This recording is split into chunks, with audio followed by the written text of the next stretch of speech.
Hey guys, Sean here. Welcome to the F1 Word and to a roundup of some of the bigger F1 news stories that have been doing the rounds this week, powered, as always, by planetf1.com. So first up today, Helmut Marko has spoken and given his verdict about the decision to axe Daniel Ricciardo and replace him with Liam Lawson for the remainder of the season at RB. Marko explaining that he felt the Aussie no longer demonstrated his trademark skill set, which made him such a highly regarded racer. As I'm sure we all know very well by now, Ricciardo's goal when he returned to AlphaTauri last year was to try and find a way back into the main Red Bull team, but Marko says he only saw a level of performance worthy of that recall on 2 occasions during his second chance with the team, a second chance he said only Red Bull would have afforded Ricciardo. Writing in his Speed Week column, where he also addressed the timing of Danny Ric's exit, Marko said, Daniel Ricciardo's departure was only announced after the race weekend in Singapore for compelling reasons relating to commercial agreements. He himself was informed in good time, and to put it in his own words, he is at peace with himself. I also think that the fastest lap he set was a worthy farewell performance. He was given a second chance that nobody else would have given him, and this was done on the premise that a return to Red Bull Racing is possible if his performance is up to scratch. But the necessary performance only flashed up twice, once with a 4th place in the Miami Sprint this year and last year in Mexico. Apart from that, the speed wasn't there and the consistency wasn't there either. The whole performance that would have justified a promotion to Red Bull Racing was missing, but that was the purpose of the whole thing. Marko went on to write that the team would have done everything to help the Aussie back up to speed had they known what he was struggling with, and that he ultimately felt his killer instinct was no longer recognisable. He also made a point of singling out one feature of Ricciardo's skill set, and that was his trademark late-breaking, uncompromising overtaking as something else he, in Marko's view, no longer seemed to be able to demonstrate. All of that came just days after Christian Horner had already confirmed to the F1 Nation podcast that Marko wanted Ricciardo out around the Spanish Grand Prix earlier this year, and he did all he could to give the Aussie more time. It sounds like this was a long time coming.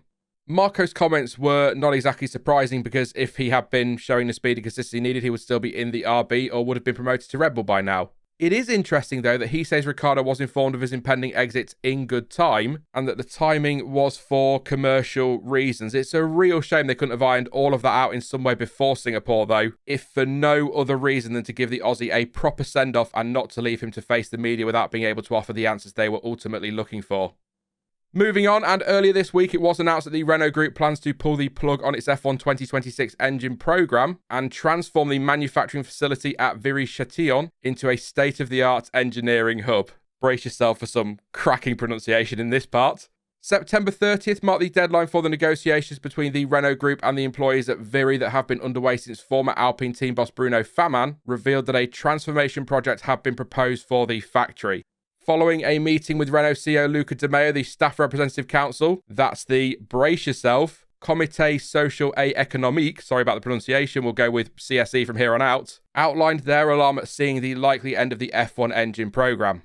The Renault Group confirmed its intentions to transform the Viry site via a press release on September 30th, confirming its intention to pull the plug on F1 engine activities by the end of the 2025 season. This would mean the Alpine F1 team would switch to a customer engine supply deal with Mercedes, understood to be the leading contender for 2026 and beyond.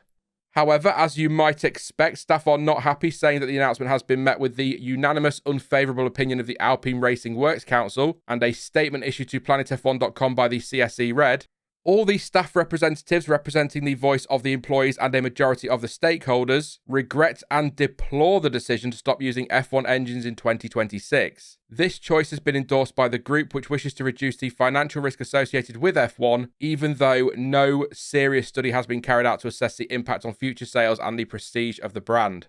The group has ruled out partnership solutions, even though they would have made it possible to meet several objectives: maintaining an F1 business, reducing development and operating costs, retaining all the skills, and the possibility of taking a RE26 engine that has already been largely developed and is promising into the 2026 season. The content, resources and sustainability of the new projects that the management wishes to bring to Viry are still largely unclear. The communicated size of the F1 monitoring unit still seems too small and calls into question Alpine's potential return as an engine manufacturer. The CSE also claims the project's implementation will have immediate consequences on jobs and training, saying that on January 1st, the site will be reduced from 500 to 334 jobs, with the end of contracts for a large number of service providers, along with the loss of around 100 indirect jobs at the main partners by the end of 2024. Concluding, the staff representatives for the Renault engine employees said that the end of the F1 motorisation, the lack of maturity of the projects brought in, and the loss of management means there is a major risk that critical skills will leave the Viri site. They also said that despite everything going on behind the scenes, the Viri team continues to develop the power of the 2026 engine, which Alpine looks set to miss out on. The statement ended by saying that the employee representatives on the Works Council unanimously voted against the transformation project, and they now call on the public authorities to defend the long-term future of the jobs at the site. And PlanetF1.com understands that the next step for the CSE is to try to gain political support from the French government. That was a long one, but well worth covering. But keep an eye on this one because the next few days, weeks and months could be very interesting when it comes to the future of Renault in F1. On Wednesday, the F1 Commission met to discuss a number of proposals, including the possible introduction of a rookie sprint race, which could be held following the Abu Dhabi Grand Prix at the end of the season. In essence, the idea was to transform the usual post-season young driver test into a rookie sprint race, with teams putting junior drivers in their retiring F1 cars with the aim of getting a more representative outing for the youngsters, rather than just having them complete a load of testing laps. In order to get the proposals over the line and confirmed factors including how the regulations will be defined, how it will be factored into the budget cap, and how to work in the Pirelli tyre test, which is usually held at the same time, all needed to be ironed out. And although positive talks were held both at the meeting and in the last few months, those considerations proved too much of a hurdle for the plan to get the sign-off this time around, with a statement from the Commission saying, "The concept of a rookie race to be added to the 2024 post-season test schedule at Abu Dhabi was discussed. While the concept received widespread support, it was determined that due to timing and organisational constraints, the event would not take place in 2024, and discussions will continue to formulate a potential concept and plan for 2025. Other discussion points from the meeting cover the technical, sporting and financial side of the 2026 regulations. On the technical side, amendments have been made in the areas of performance, aerodynamics and safety. Teams expect the aerodynamic performance of the cars to be above initial expectations. The sporting regulations for 2026 have been revamped in the interest of simplicity, with plans being firmed up for 3 separate 3-day pre-season tests. That's a lot of test streaming to allow the teams enough time to get on top of the new cars and power units. And in terms of the 2026 financial regulations, they are an evolution of the current ones, with tweaks made to further improve the balance between sporting fairness and financial sustainability. All of those updates will be presented at the World Motorsport Council meeting on October 17th. Now, they were the 3 main stories we picked out this week, but there are 3 more in brief because, there were more than 3 stories this week, thankfully. So 2 senior figures have left the FIA, with the departures being announced internally in recent days. Director of Communications Luke Skipper and Secretary General for Mobility Jacob Bangsgaard have both walked away to take advantage of new opportunities elsewhere. While there hasn't, at time of recording at least, been any official statement about the departures, a spokesperson confirmed to PlanetF1.com that the duo had left the governing body. Those resignations are the latest confirmed after several high-profile exits over the past 2 years. In late 2022, Sporting Director Steve Nielsen and Single-Seater Technical Director Tim Goss stepped down, with Nielsen returning to work with FOM while Goss joined VCARB as Chief Technical Officer earlier this year. As well as those, Deborah Mayer departed the FIA from the role as head of the Women in Motorsport Commission earlier this year, and in May, CEO Natalie Robin resigned, having been appointed by the FIA president in late 2022 as part of a restructuring of the governing body's management.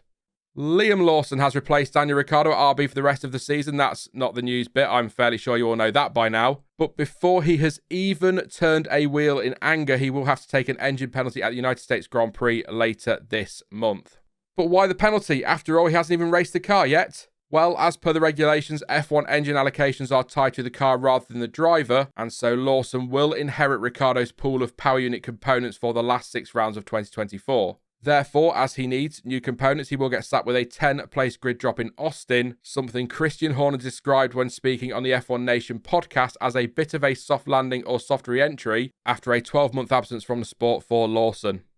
And finally, F1 has arguably never been more popular than it is right now, something that was in part triggered by the success of the famous, or should that be infamous, Drive to Survive series on Netflix, the Blood, Sweat and Tears episode around 20 minutes in from Series 2 obviously being the best of those.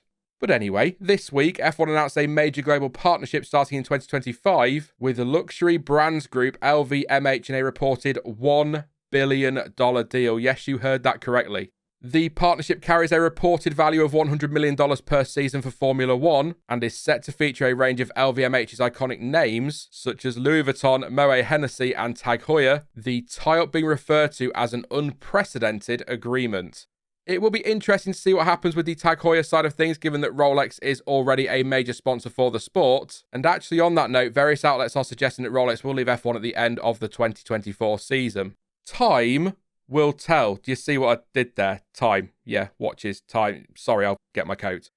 That is it for this one then, but you can let us know your thoughts on any of these stories featured today in the comment section down below. And to catch up on all the latest news and reaction from the world of Formula One, then head on over to planetf1.com. But as ever, thank you for watching. I've been Sean, this has been the F1 Word, and until next time, goodbye.